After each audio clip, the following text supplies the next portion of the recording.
Question है निम्नलिखित में से कौन गर्म धारा है।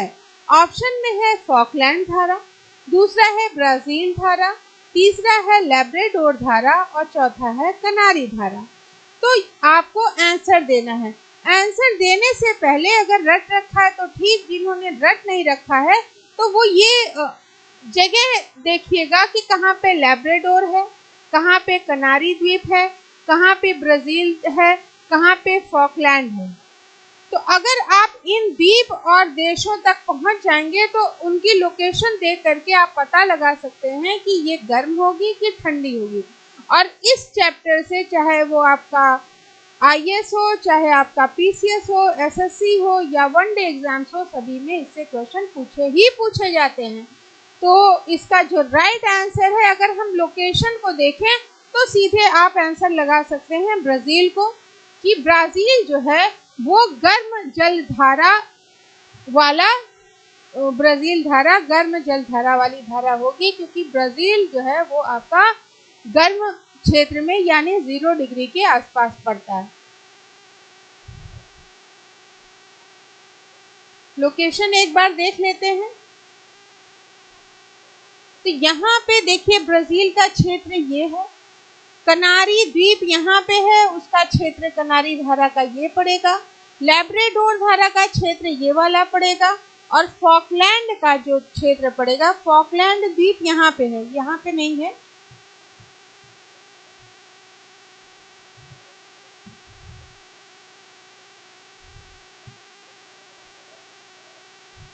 तो आपका फॉकलैंड यहाँ पे पड़ेगा, तो यहाँ पे ये धारा आपकी हो जाएगी।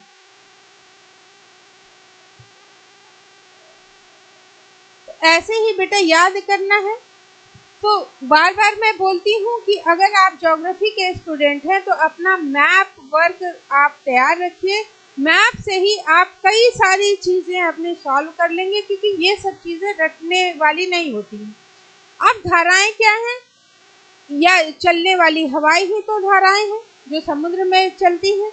अगर वो गर्म क्षेत्र से ठंडे की ओर जा रही हैं तो वो क्या होंगी? गर्म धाराएं होंगी, और जैसे ही वो ठंडे प्रदेश में पहुंचेंगी तो दूसरे नाम से वही धारा दूसरे नाम से ठंडी हो जाएगी। नाम चेंज हो जाएगा लेकिन हवा तो वही रहेगी ना, बस नमी ग्रहण कर लेगी, और जिस क्षेत्र के पास वो बन रही है तो वो जो है ठंडी कहलाने लगेगी। यानी गर्म धाराएं वो होंगी जो आपकी 0 डिग्री से लेकर के कर्क और मकर के बीच विचरण करेंगी।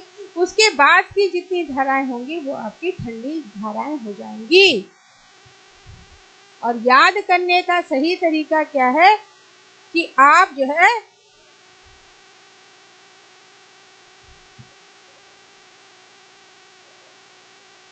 इसको देख लीजिए, एक बार मैप को अपने दिमाग में बसा लीजिए।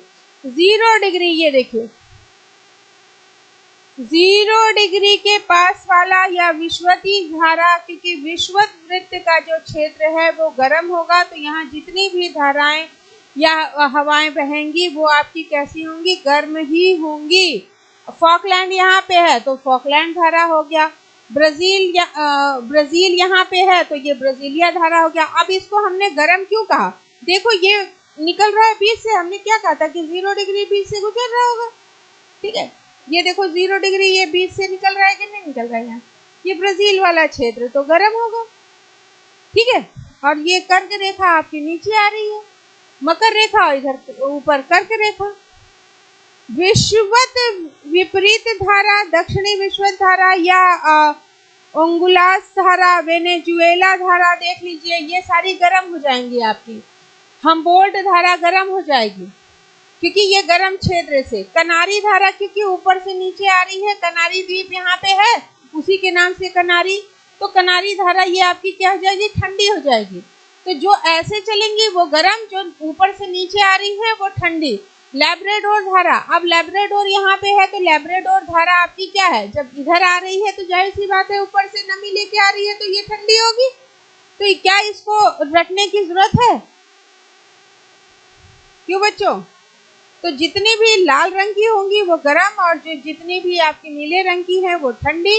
और आप डायरेक्शन देखेंगे तो वो क्या हो रहा है? मकर रेखा के नीचे से आपको आती हुई दिख रही है। ठीक है। तो कर्क और मकर और 0 डिग्री के पास वाली जितनी भी वो गर्म और जो उसके ऊपर वाली है सारी ठंडी जलधाराएं होंगी। और ये वहां का जो नाम होगा उसी के नाम पे रखी जाती है, कोई स्पेशल नाम नहीं होता है।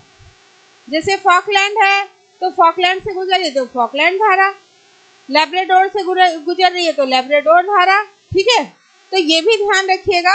अब ये वाली धारा देख लीजिए, आपकी लैब्राडोर सी के पास से गुजर रही है, इसलिए ये लैब्राडोर आपकी लैब्राडोर सी ये हो गया, लैब्राडोर ये हो गया, लैब्राडोर के पास से गुजर रही लैब्राडोर धारा। अब आपको टफ इसलिए लग रहा है क्योंकि लैब्राडोर आपने देखा ही नहीं, कनाडा आपने देखा ही नहीं। ठीक है, तो कनाडा को देखना है, ग्रीनलैंड को देखना है, उनके द्वीप देखने हैं, यानी जो भी पढ़ना है आपको मैप के थ्रू ही पढ़ना है। आधी ज्योग्राफी आपकी अपने आप ही तैयार हो जाएगी।